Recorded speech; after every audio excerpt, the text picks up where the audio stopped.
Hi everyone, welcome to the Point. So prelims is around the corner. एक week रह गया almost. और एक वीक तो मैं क्या ही बोलूँ, बिकॉज लास्ट के 1-2 दिन तो कुछ आप सिर्फ कंपाइल ही कर रहे होगे. But what can be do, क्या क्यों स्ट्रेस है, क्या इस समय आपको करना चाहिए, मैं थोड़े से एक्सपीरियंस से आपको बता सकती हूँ. I clear 3 prelims continuously and obviously वो फेल होने की गलतियाँ थी जो सिखाती हैं आपको जो चीज़ें नहीं करनी हैं. ठीक है, एक चीज़ है जो मैं, कुछ बातें हैं बस लास्ट मोमेंट्स चल रहे हैं, शायद मैं आपको वो पैनिक से थोड़ा कम कर दूं, है ना. एक है, पहला, इस समय सबसे ज़्यादा PYQ रिविजन्स करने हैं. क्यों करने हैं? मैं हमेशा बोलती हूँ कि लास्ट के दिनों में ना, एक्चुअली क्या है ना, आप बहुत ज़्यादा मॉक्स दे चुके होते हो अप्रैल तक. अब क्योंकि आप PYQ रिविजन वैसे भी कर रहे होगे, है ना, तो आपके दिमाग में सेट होना चाहिए कि UPSC का पैटर्न क्या है. कुछ चीज़ों को UPSC सही करवाना चाहता है और कुछ चीज़ों को गलत. तो वो पैटर्न आपके दिमाग में फिट होना चाहिए. इस समय कोई भी मॉक्स का क्वेश्चन का पैटर्न अगर गलती से बन गया है तो वो ओवरलैप नहीं करना चाहिए UPSC के पैटर्न से.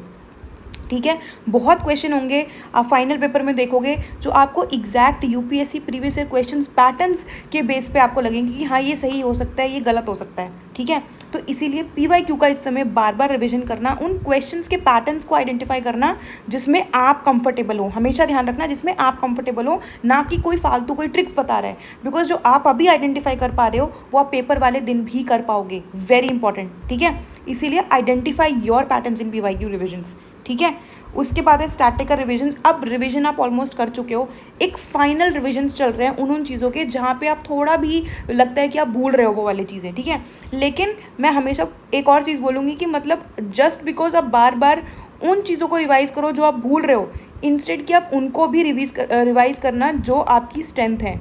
अगर आपको लगता है कि मॉडर्न हिस्ट्री के वो सेक्शंस हैं या पॉलिटी के वो सेक्शंस हैं जहाँ मैं कभी गलत नहीं करता हूँ या करती हूँ, तो उन चीज़ों को अपनी स्ट्रेंथ बना के रखना.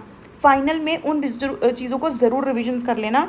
एंड अब तो वैसे रिविजन्स हो चुके होंगे आपके या चल ही रहे हैं. मैं आई नो कि लास्ट में ऐसा लगता है ये रह गया वो रह gया, बट ना एक चीज़ है, हमें लगता है कि हम ना ये लास्ट में छोड़ देंगे. वो लास्ट वाली चीज़ ना आप अब 2-4 दिनों के बाद मत रखना. क्यों मैं बोल रही हूँ, क्योंकि ना जैसे कुछ क्वेश्चंस होते हैं, जैसे कुछ स्टैटिक का भी एक स्टैटिक पार्ट होता है. जैसे कि आपने ऐसे सोचा होगा कि मैं जो क्लाइमेट वाली चीज़ें हैं ना, क्लाइमेट के डिफरेंट फैक्टर्स हैं वो हो गया, या फिर अगर कुछ मिनरल से रिलेटेड सेक्शंस हैं वो हो गया, या फिर अगर मुझे गवर्नर जनरल की सारी सीरीज़ देखनी है, या फिर इंडियन नेशनल कांग्रेस के इंपॉर्टेंट सेशंस देखने हैं जो मैंने पूरे अपने कोर सब्जेक्ट में नहीं करे, मैं बाद में अलग से देखने वाली थी, या फिर पॉलिटी में मैं रिवीजन करने वाला था कि अलग से यूनियन स्टेट और कॉन्करेंट लिस्ट में क्या क्या आते हैं. तो मैं समझ सकती हूँ कि कुछ सेक्शंस हम बाद के लिए रखते हैं. तो वो ना, मैं बस अपना इतना बोल रही हूँ कि लास्ट के 2 दिनों में कोई ऐसी चीज़ का रिवीजन नहीं होता है. ठीक है, तो आप है ना एक कॉपी के पीछे लिख लो इस समय कि कौन से 20 और 25 टॉपिक हैं जो मेरे को रिवाइज करने हैं. क्योंकि वो है ना, आप कितनी भी बार रिवीजन कर लो, अगर लास्ट में आपने 3-4 दिनों के अंदर उसको देखा नहीं है ना, तो लास्ट में भूलने की वो चांसेस रहते हैं. So you have to revise these static of the static things last में एकदम. ठीक है, तो लिखो अपनी कॉपी के पीछे वो 20-25 चीज़ें जो आपको जस्ट एक ग्लांस लेनी है. वो लास्ट के दिन के लिए नहीं रखेंगे, वो लास्ट अभी जो 3-4 दिन है ना उनको उसी दिन में करेंगे हम. ठीक है, ओके. पेपर अटेम्प्टिंग स्ट्रैटेजी में मैंने इससे पहले भी वीडियो बनाई है, उसमें भी मैंने चीज़ बोली है कि पेपर अटेम्प्टिंग स्ट्रैटेजी आपको हमेशा वो रखनी है जो आपको मॉक्स में आपने अप्लाई कर रखी है, पहली चीज़. दूसरी ये कि अगर टाइम पर पेपर कंप्लीट नहीं हो रहा है, ठीक है, मैं इंटायरली तो ये नहीं बोलूँगी कि आप कंप्लीटली स्ट्रैटेजी चेंज कर दो और जो मैं बोल रही हूँ वो फॉलो करो, लेकिन एक चीज़ दिमाग में रखना कि अगर आप 25 मिनट में, मतलब 25 क्वेश्चंस अगर आप 18 मिनट में कर रहे हो, आपका पेपर कभी नहीं छूटेगा. क्योंकि अब पेपर बहुत लेंदी आने लग गया है. क्योंकि पेपर लेंदी आने लग गया है, आप एक क्वेश्चन में ओवर थिंक करते हो. और अगर आपने अपने टाइम नहीं कंसिडर कर रखा ना कि कितने क्वेश्चन तक कितना होगा. ठीक है, जैसे ये बेसिकली ऐसा है कि जैसे आप मेंस में करते हो ना कि भाई एक क्वेश्चन इतने मिनट में होना चाहिए, तो वैसे ही प्रीलिम्स में इस समय 25 क्वेश्चन जो है ना वो आपके 17 मिनट में आपको रीड करने हैं. और आपको पहले राउंड में हर 17 से 18 मिनट में 25-25 करके पूरे पेपर को देखना है. अगर आपने एक बार ऐसा कर लिया, आपका पेपर कभी रीड करने से नहीं छूटेगा। आपको पता होगा कौन से सेक्शन में कितने डिफिकल्ट क्वेश्चन है, आपको पूरे पेपर का आइडिया रहेगा, ठीक है। इस समय मैं आपकी पूरी स्ट्रैटेजी में सिर्फ एक चीज़ एडिशन करवाना चाहती हूँ, ये वाला। इससे आपका पेपर नहीं छूटेगा, जितना लेंदी पेपर प्रीलिम्स का आ रहा है, ठीक है।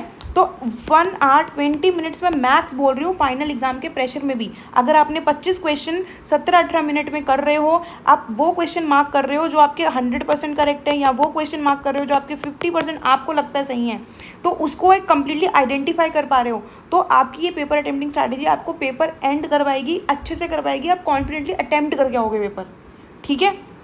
ऑलराइट, लास्ट में यही कि मॉक्स इस समय बिल्कुल नहीं देने हैं, वो आपको पता भी है, एवरीवन नोज इट, ठीक है, कि मॉक्स नहीं देने हैं इस समय। और मॉक्स के पैटर्न का रिवीजन तो बिल्कुल ही नहीं करना है, ठीक है, क्योंकि वो आपके दिमाग में बैठ जाती हैं चीज़ें और आप फाइनल में बहुत ओवरथिंक करने लगते हो, that you are not suppose to do, ठीक है। These are my final takes जो इस समय आपको करने चाहिए। मैं जेन्युइनली बोल रही हूँ कि इनमें से आपने अपने कुछ भी चीज़ें अप्लाई करी, आपको बेनिफिट ही होने वाला है। And do not panic any how, अब जो होना है उसको वैसे भी कोई चेंज नहीं कर सकता। आपको अपनी तैयारी पे, स्ट्रैटेजी पे कॉन्फिडेंट रहना है। एंड बस एक और चीज़ कि पेपर में ना अगर कोई डिफ़िकल्ट क्वेश्चन आता है तो वो सबके लिए डिफ़िकल्ट है, और आपने उतनी तैयारी कर रखी है कि अगर आपको ये पेपर डिफ़िकल्ट, कोई भी क्वेश्चन आया है आपको डिफ़िकल्ट लग रहा है ना, तो वो सबको डिफ़िकल्ट लगेगा। इस चीज़ पे भरोसा रखना, बस दैट इज़ इट, ठीक है। ऑल द वेरी बेस्ट, इन चीज़ों पे आप काम करो, ठीक है, स्पेशली पेपर अटेम्प्टिंग स्ट्रैटेजी पे, PYQ वाली चीज़ पे, ठीक है। और लास्ट थिंग ज़रूर कर लेना। All right.